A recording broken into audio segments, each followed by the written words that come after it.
us in a wrap-up, are there measures that what we would suggest to the government, suggest to the institutions, that they should put in place to tackle mental health challenges for youths and even their parents? What are the measures we want to suggest to the government, because they will be listening to this? So let's take it. Okay, I wanted to say this one.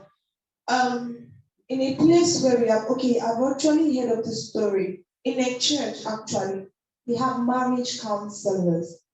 And there was this family that was having this issue. They went to the church, they went to the counselors, and they explained the problem. It was actually affecting both husband and wife. They explained the problem.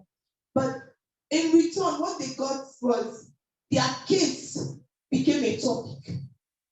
So there's no trust anymore.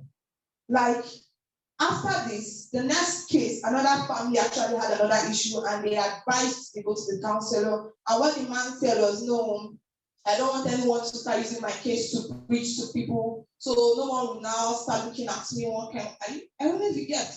So there's no trust. They don't even trust the people they are sharing their problems with, because they feel like they'll be tapped the bad edge. Probably this one is already broken and we can't do anything with you again. Even in churches. So if the counselors, if the government can provide trustworthy people that can be trusted, people that can be trusted, like, if I share this problem with you, I hope you will not in turn me into something else. That's my point, ma'am. Thank you, ma'am.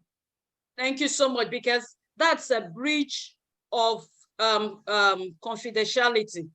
What we have in Nigeria is that we don't have ethics in professions. And you should also understand that the counselors were just picked. Most of them are not counselors. They are not certified professional counselors. The church just felt, oh, this person has been married for 50 years or 500 years. So this person will understand marriage. He's an entity in marriage. So let us pick him as an elder or as a woman that is rich to be the counselor for marriage committee. And that is what happens. So, but over here in the Western society, we have professionals. They call them specialists, and they are bounded by the rules, the ethics of their profession. So I come to you and I share my problem. You are to walk with me through that stage. Nobody, except I'm to appear anonymous, nobody would know about what I'm going through other than you, the specialist. So this is what we need to put in place. Government should we should encourage people to become specialists in this field, specialists in mental health, specialists in counseling.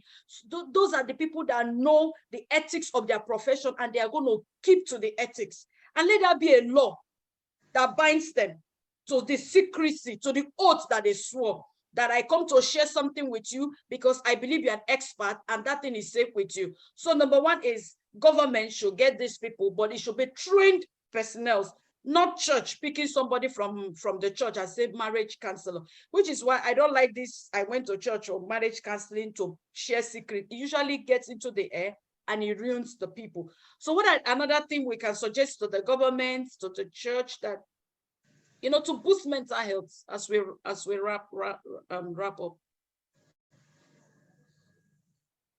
Does anybody have anything?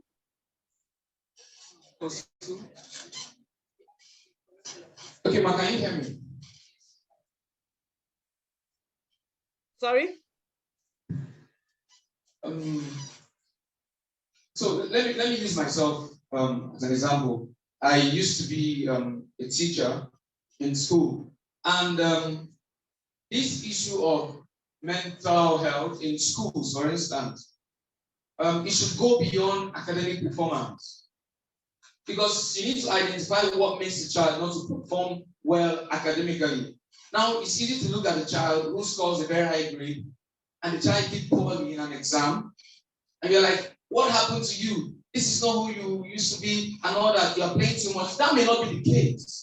You need to know what the child is going through after school, at home. If the child is being bullied in a way, then teachers also should be trained as mental health specialists as well.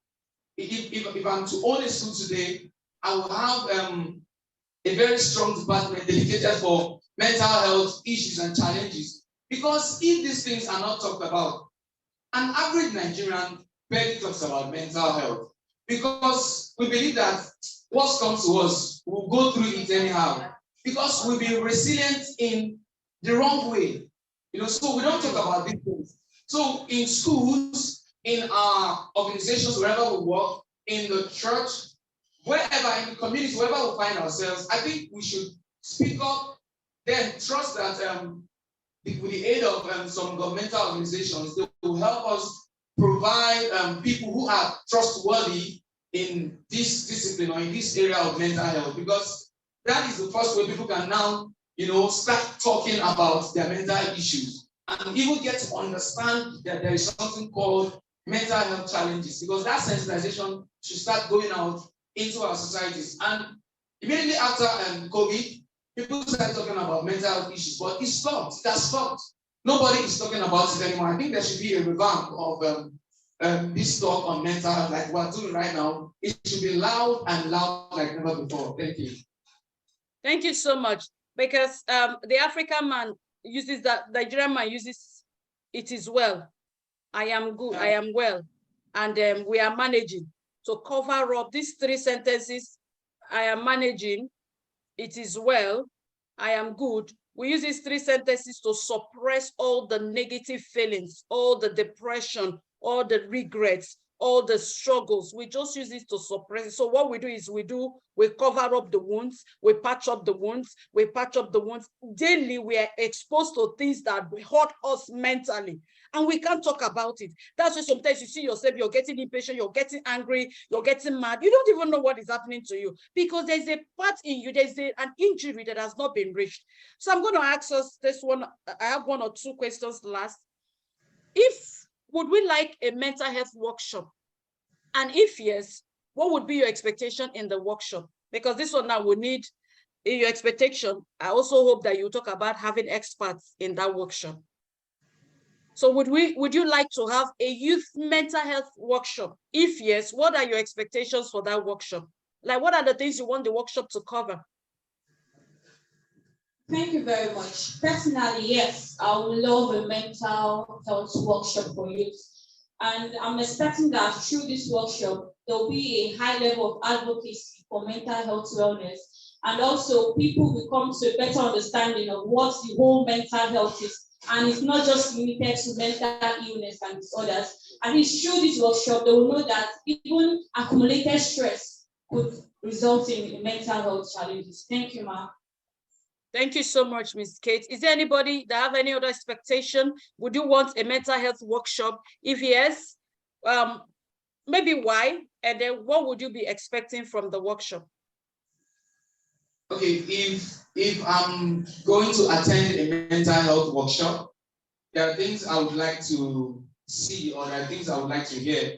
One, we need to have a list of behavioral patterns or activities that can help you dictate that someone is going through something mentally.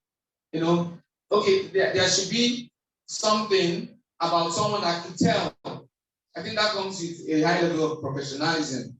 So maybe I look at someone and I could tell that, okay, this person needs attention mentally, urgently. So in a workshop, and I'm told that when I see someone behave X, Y, Z way, I should approach the person and ask the person, I hope you are okay. I see you behave in this way, and this is synonymous with mental health challenge. Do you mind if people talk about it? So this workshop should provide us with a list of activities, behavior, or conducts that people portray that can help us, point to the fact that the person is going through something mentally. So that workshop, I think it's a welcome development, and these are some of the things I personally would like to learn in such workshop. Okay, thank you so much. There's something I wanted to correct before we take our last question and we're done, is people think even from our discussion, we have misconceived that once people start dropping academically or start looking stressed, that's when they have mental challenge. It's not true. Some mental challenges would even make somebody to start having A's. and the next you see that the person committed suicide. Yes, I've heard such cases. The result, the person just rose, the result, when there is a change in somebody that you just cannot fathom, it should be checked. It's not always a negative. I've seen people, their results, they started making A's, and the next you will see a suicide note and the person took their lives. You'll be wondering what happened. You have all the results. So that misconception that it is when things are negative, that's when somebody have a mental health challenge, is not true. That's another myth that Nigerians have. That is only when, oh, Tonya is looking so sad. No, she can be looking all joy, but inside and dying, because that's what the society wants. Once you say, I'm well, so you must act. Your church even tell you by faith, say you are well, and then so you suppress the pain, you come to church, you are all this, you are ministering, you are this, then you go back home, the person will just commit suicide. Why? There is a pain there, there is a wound there is something abnormal that nobody is reaching. I'm sure you people know of the pastor in the US that ministered, is one of the best pastors in the US. He ministered top on Sunday, went back home and committed suicide. I hope you heard of the story. So what was the problem? There was a problem there that he was too ashamed to, because they would judge him. Oh, this born again sister, precious, how can she be passing through this? You know, that misconception of wanting us to be perfect, wanting us to be, at our 100% every time is something that is killing us. So are we saying that we would want a mental health workshop, and we want experts, and we want mental health to become a discussion in our families? So I'm going to ask us this last question. Who would begin that discussion in our families? Because we don't discuss mental health in our families. We don't discuss it in the church. How do we go about to start making it a discussion in our families and in our organizations? Let me stop using church. No, it could be in the mosque. Please, let's take note of that we are a multi-religious society. So it's not just the church. The mosque too is there to talk about it. So how do we start putting up this discussion first in the family? Because if we get it right in the family, we get it right in our religious organizations, our churches, our mosques, we get it right in our organizations, then we are getting it right. So how do we begin that conversation? You can talk from your family, another person can talk from organizations, and then we're done. Okay, thank you very much, Ma. I'll just speak briefly on that. As we have discussed, and we believe that when this video also gets out, it will encourage people to begin the move, especially the government. I feel that, okay, personnel that can be trained, after they are trained, they can be dispersed to probably go to churches, like they have few minutes to just talk about it. Okay, this is what mental health is all about, and then discuss with probably the church, or the church leadership. Thank you, the church leadership, on how to incorporate that mental health discussion. It's more like a sensitization, a talk. So this set of persons can be trained and then taken to churches. You can start from the church, because the church is a place where you have mixed audience. You have the family there, you have people that are in school. So they can, just do a brief talk, awareness on it, and then how they can merge with the leadership of the different organizations and churches to start up this mental health awareness, or mental health sector, where people can talk about how they are feeling and ways to help. And also, I feel there should be a mental health help number, help center that someone can probably call. Okay, your family, if you're noticing that, oh, this child of yours is having a certain issue and you cannot handle it, prayers won't go a long way in doing that. You can just call these certain numbers. Okay, these are mental health care centers, or numbers that you can reach. So I think this is one way we can start it up. Thank you, ma'am. Thank you so much. Does anybody, let me add to that. We spiritualize everything in Nigeria. When there is a mental health challenge, Toya rightly said, we need to speak to a mental health professional, a specialist, not prayer. You cannot tell somebody that is broken or feeling a lot inside to start praying. It doesn't work. The person will just be opening their mouths. It doesn't work. Listen, if you took note of the way Jesus healed, you will know that Jesus followed processes. To some, he would speak the sand, spit on the sand and use it. To some, he would just say, go and put yourself in, go and wash yourself in that river, in that this. It means that there are processes to every situation. So if Jesus did it, then why are we all sitting down and spiritualizing everything, turning everything to binding and casting? Mental health issue is not something that you tell the person, go and do prayer and fasting. No. It should be channeled to the experts. Why did Jesus make things orderly? Why didn't Jesus heal in the same pattern? Are you listening? Please nod if you're hearing me. Why didn't Jesus heal in the same pattern?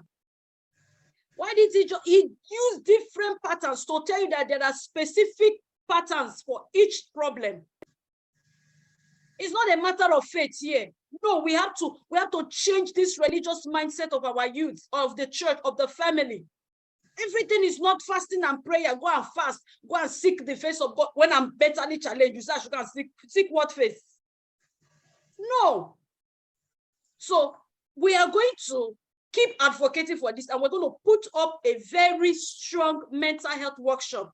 So your job is to look for the experts that we're going to bring in. If they want us to pay, they will pay, they will bring them in, and let's do this mental health workshop. So in closing, what have you gotten from the workshop that you have also learned, and what is your advice? 1 minute, we're done. So each one of you, what did you get from this panel discussion? This is not a workshop, it's a discussion. We just discussed to know the problem and what we want to do in regards to this problem. So we say we have to be advocating, we have to hold a workshop for mental health and all that. So what have you gotten? What is your advice? Thank you very much, Ma. Well, so far, I've come to the understanding that mental health challenges is not just limited to insanity, the bipolar disorder and all that. I've come to understand that accumulated stress too is an attribute of mental health challenge, anxiety and depression and all that. Also, my advice, basically, from this video, as it goes out and as you gain knowledge too, the family being an integral aspect of the society, we can actually discuss this topic as a family. Same way we talk about movies and other things as a family, we should also talk about mental health. And when you feel you're not so good, be ready to open up to your sibling and tell the person, I'm not feeling so well. Thank you very much, Ma. Thank you so much. So 1 minute. I thank you for that, what you learned. You know, she had a misunderstanding and misconception of spoken word thing. Sorry. Mental health thinking, it's when you have bipolar disorder, schizophrenia, psychosis, and all that. But right now, she understands that your mental health is your entire well-being. It's the generator, the power that supports your life. Because once that generator is off, you are off. So she has a new understanding, and it's great. Yes, Adrian? Okay, thank you, Ma. So far, I've learned that mental health, one of the needs, like one of our speakers said, that it's not just about it's relating to madness or depression and all. Someone can be physically looking okay, but inwardly the person is mentally unstable, the person is down. So I've learned to look beyond just the physical outlook of me personally too. I've learned to look beyond the physical outlook. It's more of like an internal stability, you know, the person's health internally. It's not just outwardly. And also, secondly, I've learned to speak up, because personally, most times when I'm feeling down, I'm using myself as an example. When I'm feeling down, I usually don't always share my burdens. I'm always with this notion that, oh, I may be a burden to this person, or if I tell this person what's going on with me, this person is feeling, has his or her own problems I shouldn't have. So there should always be that notion to speak up, let things out, because when you bottle things up, that's when it eats you up more and destroys you. So this is what I've learned so far, and my advice would be that once this video goes out, every youth should be part of this movement. The movement should start from themselves. Wherever they are, they should speak up. Don't wait for any mental health awareness training persons or team to come and start talking about it to your friends. Talk about it in your family. Oh, I watched this video. Oh, I came across this. When you keep talking about something, it becomes important. People give it attention. So let it start from you talking about it to your friends, your environment, wherever you find yourself. So this is my advice. Thank you, ma'am. Thank you so much. Okay. Okay, in concluding, like what we've all said, mental health is a very important topic to talk about. So wherever we find ourselves, in whatever circle we find ourselves or organizations where we belong, we should start talking about it. And when we talk about it, the most people first get to know that there is something called mental health. Then there is a mental health challenge or issue. So when we start talking about it, we start sensitizing the people. And to our listeners, to our viewers, we want to encourage everyone to, like you said, speak up, ask questions. Someone may have gone through what you're going through. And if someone has gone through what I'm going through and the person survived and the person became well, rather than trying to find out in my own way, I think I should be able to ask, this is what I'm going through. Have you gone through something like how did you overcome it? So when we start asking questions, the right questions actually, and God willing, the right people, I'm sure we'll get the right answers that we need to put us together mentally. Thank you so much. Thank you. Advocacy, very important. Okay, among the many things I learned, I got that part of what adds to mental health disorder is accumulated stress and hurt. So I think I got that once you have a whole lot of things going on in your head, please ease off immediately. You don't let things pile up inside of you because it weighs you down. I got that. So it weighs you down. You don't let stress as it's coming in. Please talk to someone immediately. If it's something you have to deal with, please deal with it immediately so it doesn't accumulate and then get stuck inside of you and begin to affect you emotionally and psychologically. So that's what I got. And my advice, I believe that this video is really going to go viral and also get to the government. And I think they have a large role to play in this society and also to the educational sector, because basically the educational sector get their skin from the Ministry of Education. So whatever they teach the children is what the government have asked that they teach. So they have to include this in the scheme of work so that schools can actually have access to these informations and then pass to the children. And as it goes round, it definitely will get to our family. And for you individually watching this, you don't keep information to yourself. You actually share and enlighten others. Thank you very much.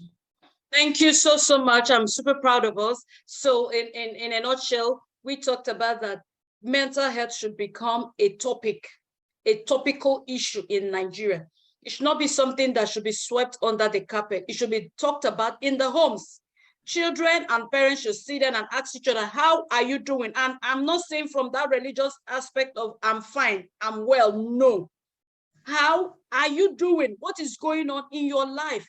Oh, I'm facing a lot of challenges. I'm not sleeping well. I'm feeling pressured at work. There should be communication, because when parents don't share what they are going through, what happens is they kind of transfer the pains to the children. So parents and their children, the youth, whether younger children or youth, they should talk. There should be a deliberate talk about mental health in the schools, in the organizations, whether our mosque, whether the churches. It should be a key topic in the church, in the mosque. People are dying. People are lost. Forget, you can see somebody so anointed and inside he cries. There are vices in his life. He doesn't know how to deal with that. He's hurt, he's bleeding. Let's try to make sure that mental health becomes an issue that nobody will feel I'm too holy or I'm too top. You know, GO will feel. Why can somebody tell me about mental health? I mean, I'm a GO. I don't need to be told about mental. No. Mental health is not mental illness. We should start having a deliberate attempt to talk about it. And then mental health should be in our schools, beginning from nursery school, primary school, secondary school, university. We should have a department in the university for mental health illnesses. We should have a department. We have trained experts, therapists, and counselors for that purpose. Government should start putting in money, should start making this a deliberate attempt, because we're losing the youths. A lot of them are almost being destroyed. So I want to take this medium to thank my special guests for this wonderful time. You have filled, in fact, you have fed the youth, that young person that will be watching when later, you know, you have fed them with a lot of information. We're unable to take all the questions, but we're going to still come back to this before the workshop. We'll do another of this thing, and then we'll work together to set up a workshop. So 1 or 2 persons were allowed to join us. Do you have any questions for them? Do you have anything you want to talk about? I'm seeing 1 or 2 persons. I think I got a message or somebody.